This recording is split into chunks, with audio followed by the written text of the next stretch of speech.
ఏంటి, కాకతీయుల కాలంలో కాకతీయులు నిర్మించిన ఆలయం ఇప్పటికీ కూడా చెక్కు చెదరకుండా ఉందా? అవును, నిజమే. ఇది ఎక్కడో కాదు, మన తెలంగాణలోని నిజామాబాద్ జిల్లా డిచ్పల్లి గ్రామంలో ఉంది. ఈ ఆలయం ఒక కొండ పైన ఉంటుంది. అలాగే ఈ ఆలయం పైకి వెళ్ళడానికి చాలా అంటే చాలా మెట్లున్నాయి. ఈ ఆలయాన్ని అప్పట్లో కాకతీయులు బండరాళ్లతో నిర్మించారు. ఈ ఆలయాన్ని చాలా మంది కిల్లా రామాలయం అని కూడా అంటారు.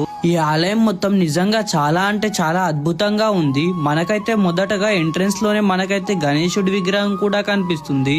అలాగే ఈ ఆలయం దగ్గర ఫోటోషూట్ గాని ప్రీ వెడ్డింగ్ షూట్స్ కూడా చాలా మంది చేసుకుంటారు. రామాలయానికి ఎదుటగా ధ్వజస్తంభం కూడా ఉంది. రామాలయానికి ఎదురుగా అలాగే ఆంజనేయ స్వామి విగ్రహం కూడా ఉంది. నిజంగా అప్పట్లో కాకతీయులు నిర్మించిన ఈ ఆలయం చాలా అంటే చాలా అద్భుతంగా ఉంది.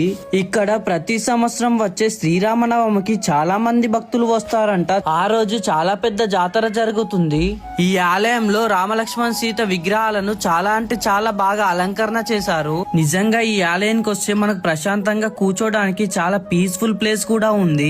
ఈ ఆలయం కొండపైకి ఎక్కితే మనకైతే ఆ ఊరు గాని పచ్చని పంట పొలాలు అలాగే పక్కన చెరువు కూడా చాలా అద్భుతంగా ఉంది. మీరెప్పుడైనా ఈ ఆలయానికి వెళ్తే మీకు ఎలా అనిపించిందో కింద కామెంట్ చేయండి. మరిన్ని మంచి మంచి వీడియోస్ కోసం మన పేజీని ఫాలో చేయండి.